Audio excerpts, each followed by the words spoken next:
Shell Point. My name is Lynn Castellano, and I am the Book Talk Coordinator for the Shell Point Library.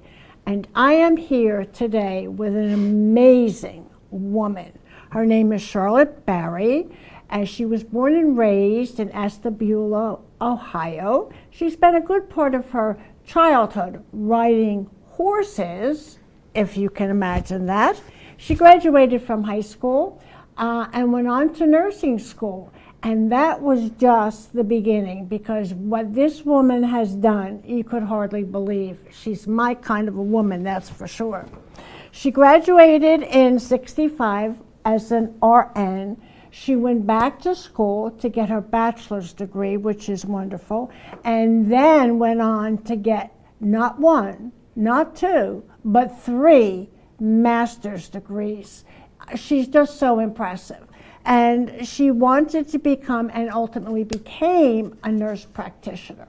She spent 7 years lobbying and speaking and dealing with all the red tape that would have to happen, she would have to deal with to get an organization for nurse practitioners in the state of New York.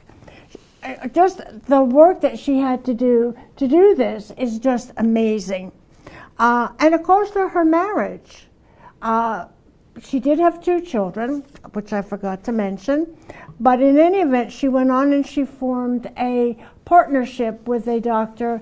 Joseph Barry. He was obviously a physician, and she had her master's not only in gerontology and rural health, but also on nurse administration. So she was probably a larger asset than he even anticipated at the beginning to help his practice. She spent a lot of her time dealing with the practice and having everything work, and continuing her training and dealing with other nurse practitioners, which is a huge thing and a very big open field today. And when I read this book and I learned a little bit more about Charlotte, I said, I know why this book so appealed to her. The title is Take My Hand, and the author is Dolan Perkins Valdez. I think I'm pronouncing that correctly. And I know that Charlotte's activism, because she did, protest against the Vietnam War and the Nicaraguan War. She also helped with, as a young nurse, she helped take care of a woman who came in with suffering from septic shock as a self-attempted abortion. And the woman died, leaving 5 children. I know where Charlotte's heart is, and she's going to find it. You will find it in this book, Take My Hand. So, Charlotte, can you I probably just said too much about you, but I'm just so impressed with everything that you have accomplished in your life. I am truly, truly in awe of you. And I felt that way about this book. So why don't you tell me before I say too much? I want to hear it from you, because you do so well. The novel examines strongly 2 basic themes. One is the systemic racism in the U.S. healthcare system. Yes. And the other is the poverty, racism, and classism in the post-Jim Crow South. Yeah. Among and intertwined with those 2 big themes are themes of motherhood, family, community support, mental health struggles. All these things Perkins Valdez has woven together into a page-turner. Yeah. So I'll just give you a little peek at the story. I'm not going to tell you much because I want to encourage you to read the book. Absolutely. But the narrator of the story And the heroine, if you will, is Dr. Sybil Townsend. And at the beginning, you realize Dr. Townsend is an OB/GYN doctor. And she is going to return. She lives in Memphis, Tennessee, and she's going to return to Montgomery, Alabama, where these girls were sterilized. And she's going to try to make peace with the people and events that occurred in 1973. And as she's contemplating this, she's also talking to her adult daughter, Anne, and telling her what happened to her in 1973. And she's trying to explain to Anne how it really was. And if the narrative really takes two alternate directions. The first part of the narrative is Dr. Sybil Townsend talking about, and she's older now, talking about her past. Mm-hmm. The second part of the narrative is the younger Sybil, and that's also, she's currently talking about what's happening to her as she's a young nurse just graduating from school, and she's got her first job in this family planning clinic in Montgomery. Mm-hmm. It's fascinating. It really is, Charlotte. And you know, I think I said this to you, that when I started to read this book, I was sort of saying, ho hum, I think I've been here before, but the more I read, the more it grabbed my heart. And it was, for me, a page turner. And there are other issues also, other similar types of situation where, in this case, the young girls were being sterilized without anybody thinking anything of it, because the nurse came and said, this is what we're going to do, and the elderly grandmother said, okay. But then there's also conversation about black men at Tuskegee. Yes. And that's brought in. And I'm going to tell you, this is not a mild book. This is not powder puff at all.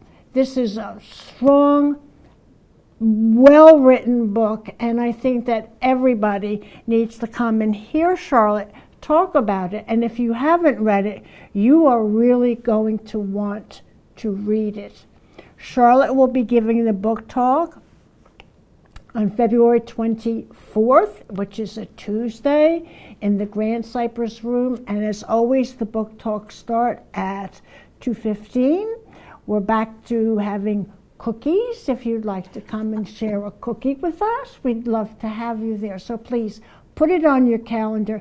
You don't want to miss this. Believe me, Take My Hand is a book that if you haven't read it, you're really going to want to read it. And if you have read it, please, you need to hear Charlotte. I started to see tears in her eyes when she was talking here at the beginning. And she's going to move you. February 24th, 2:15, Grand Cypress Room. I will see you all there then. Thank you so much. Thanks, Charlotte. Thank you.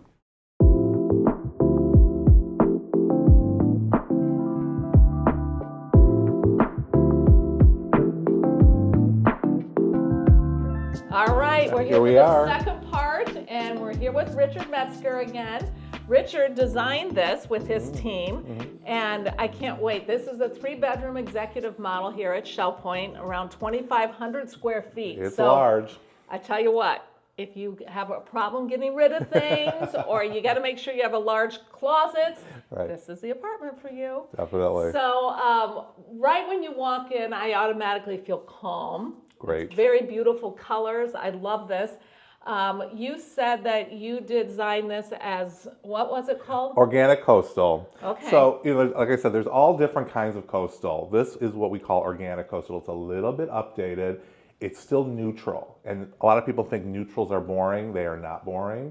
We hit it with a little bit of color. You'll see hits of sea glass throughout. But what's most important in organic coastal is that we bring a lot of natural elements, whether it's natural woods, rattans, rope. There's so much texture in this unit that makes the neutrals feel so updated and interesting. Well, I just love it. The first thing that you see is this wonderful table, entryway table, but it's got that texture to it.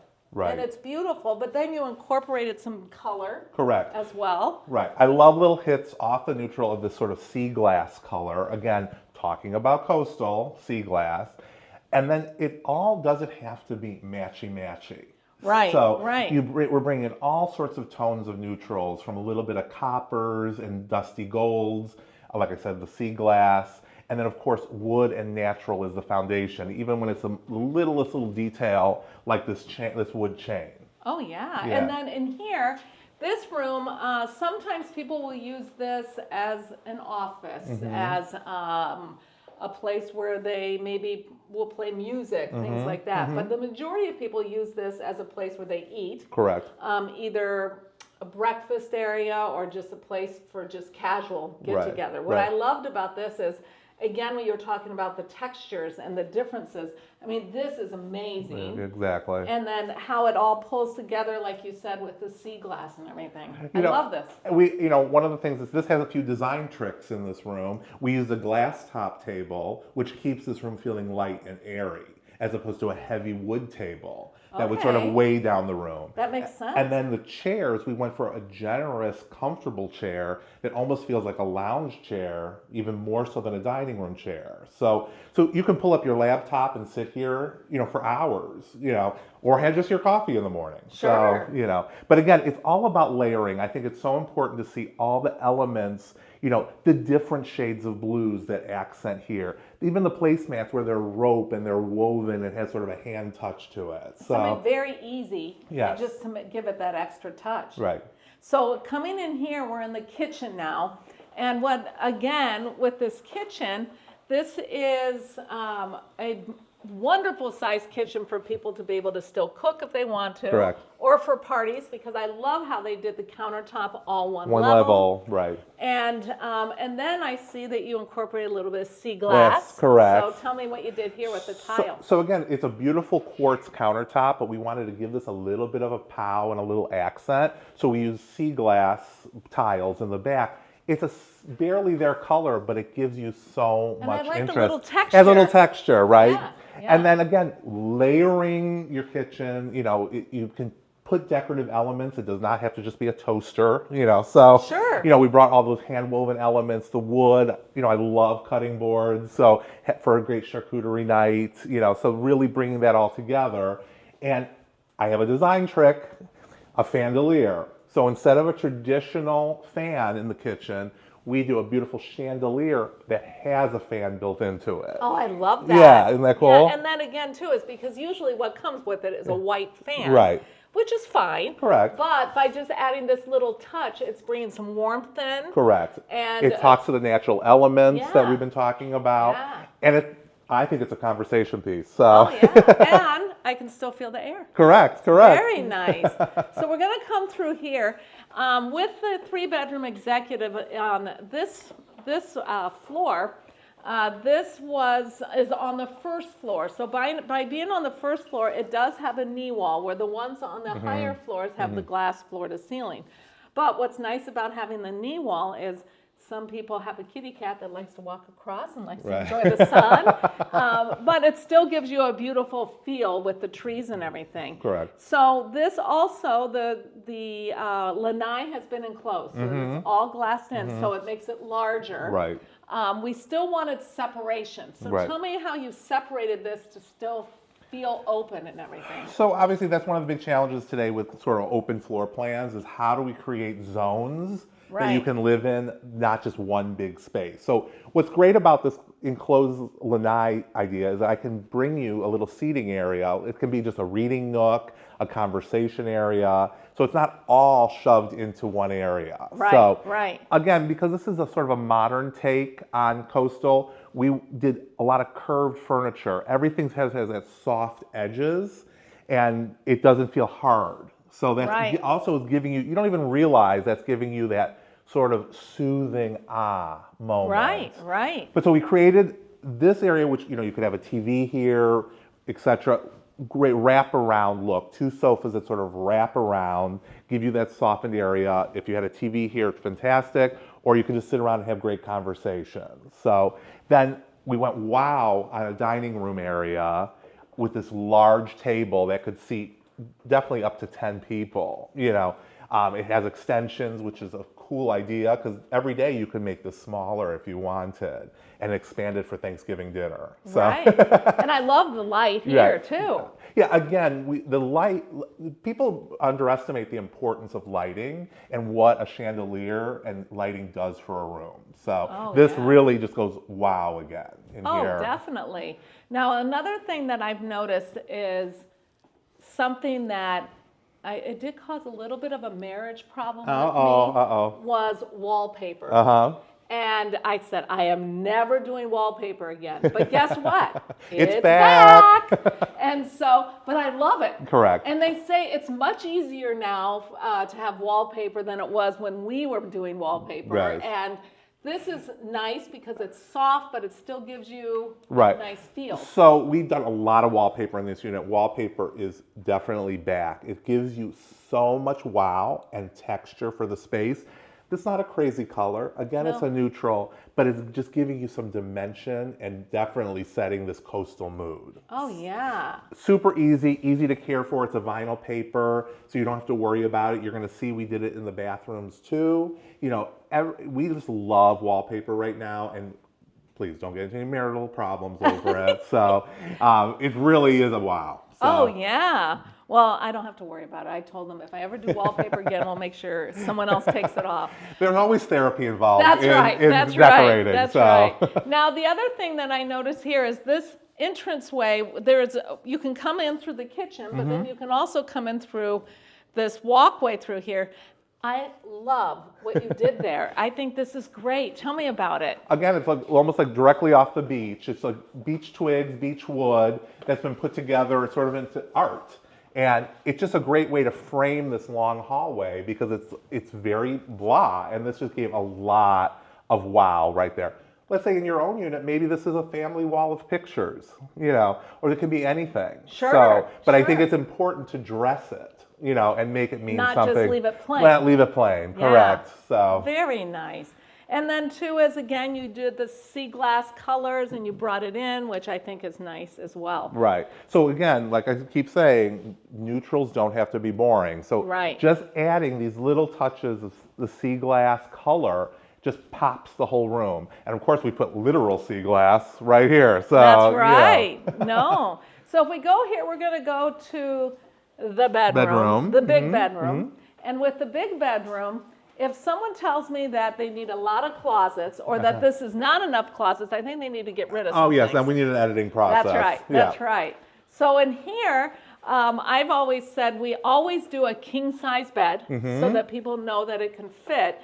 Tell me what you did here in the bedroom because I love this. Again, you did a different type of wallpaper. Correct.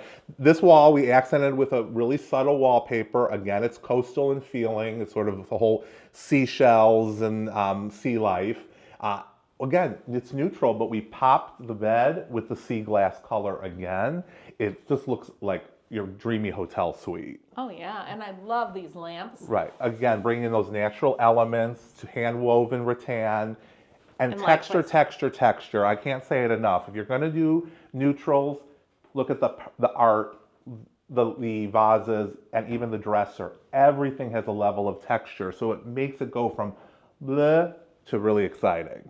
Now, one thing I noticed too is you only did the wallpaper on one wall. Correct. Is there a reason why I think you did that it? I don't think you need to envelop the whole room in wallpaper. Okay. It really is sort of For More years, of an it's accent? an accent. For years, we talked about that accent paint wall. Now it's that accent wallpaper wall. You know, Okay. as what's new and happening. You'll see in the bathrooms, we went for the gusto and we did the whole room. You know, because I Okay. think it feels sort of cozy. Well, I like it that it's only on one. Right, yeah. Yeah, yeah. And then here, this is in the bathroom. So one thing you said is that you went with gusto in here with the wallpaper. Right, right. And I love this. Right. So again, it's a textural wallpaper, but we did, in this room we accented, but as you walk into the larger part of the bathroom, we did the whole thing. Oh, yeah. And it just looks fantastic. So, I really like it. Now, one thing that when you did this and I got to come and tour it, I was like, this is my favorite thing. I love this. It used to be that we had a bathtub Bathtub, here, and a lot of people aren't using bathtubs anymore, which makes sense. Right. And so you put this in here. Tell me what you did here. I think So- it's perfect. again, you got a lot of closet space, so that means you got a lot of clothes and you want to look great. So we did a little vanity here. So this is like your dream little makeup area. And what's great about it is movie Oh, look at star. Yeah. So you can do your makeup, do your hair, etc. You're sort of out of the way. It's a little dreamy. Yeah. Oh, I like it a lot. Yeah. Well, and like you said, it's just over here. It's got the different Right, lighting. yeah. I love it. Yeah, and it's a great way, you know, what used to be a bathtub that nobody used, now it's actually a working, functioning space. And sometimes some people will put a bench here Uh-huh, of because course. it helps to get dressed. Correct. So it's not you don't only have No. to put up a makeup. So, yeah. Yeah, this is just our idea for That's this right. unit. But so. then again, the nice walk-in shower. Correct. And then the 2 walk-in closets. And we have a lot of closet space here. Oh yeah, so. definitely. Now we're gonna walk this way because I thought this was wonderful what you made use of this room Right. here.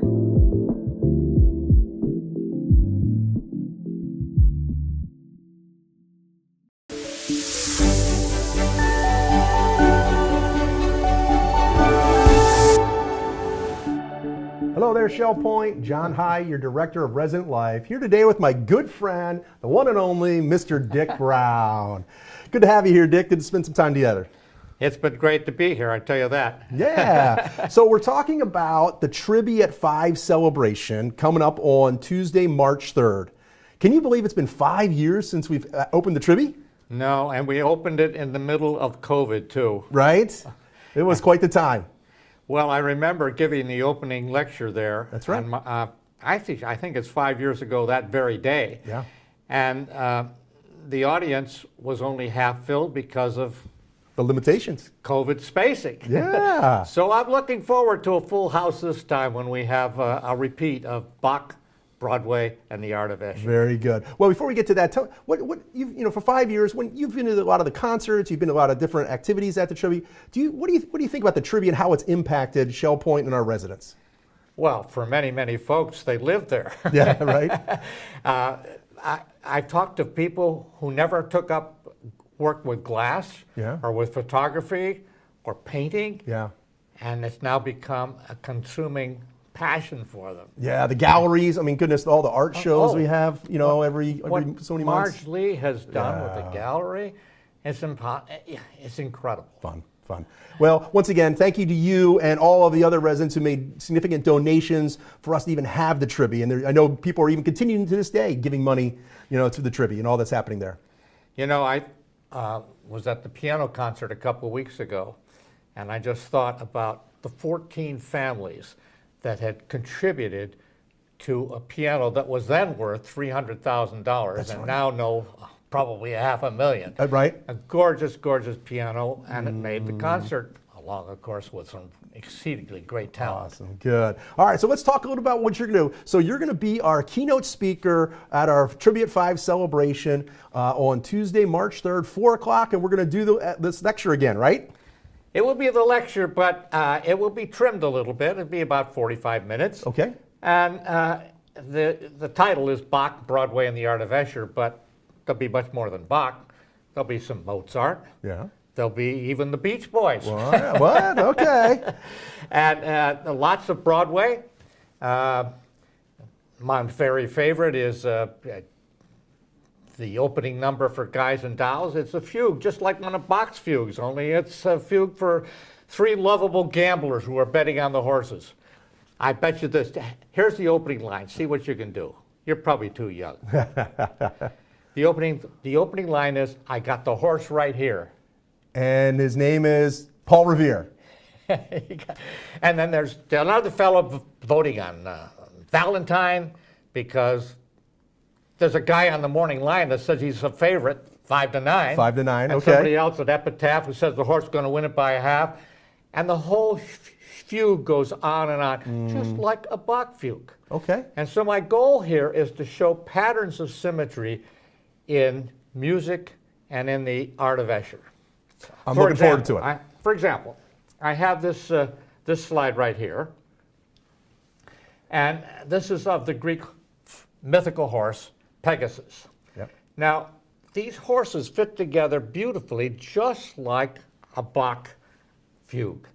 For example, you might have in a Bach fugue, or in this one's from Handel, you have the sopranos come in on a certain note, the tenors repeating the same melody at a different pitch, the altos coming in at a different pitch, and finally the basses. A lovely, lovely fugue. We'll have several of the Bach fugues. Okay, good. And as I mentioned before, we've got the guys and dolls, these three lovable characters betting on their horses. Yeah. Okay, and then we also have the Beach Boys. Okay. And do you know that the pattern of music in My Room, the Beach Boys' favorite, Okay. is the same as the music in The Christmas Carol, It Came Upon a Midnight Clear? No, really? And it's the same as Willie Nelson singing Blue Skies. Okay, I didn't know Willie Nelson sang Blue Skies. Here's one you probably didn't even know. George Gershwin singing, what did he sing? I Got Rhythm. I know you're far too young for that. So anyway, the goal here, John, is to try to show folks that there are musical patterns that are very, very similar, even though we link one with maybe Christmas and another with a Broadway show. Got it. Fun. And it's a lot of fun. Yeah. Residents are going to hear a lot of familiar music from Broadway. They're going to hear some classical stuff from Handel and from Bach. Awesome. And they'll have a good time. All right, it's good. All right, Shell Point. Once again, we're talking Tuesday, March 3rd, our Tribute 5 celebration. We have open houses within the studios that afternoon, but at 4 o'clock, you have one place you need to be, and that's going to be in the Connie Brown Hall, hearing Dick give his presentation on Bach, Broadway, and the art of Escher. We'll see you there.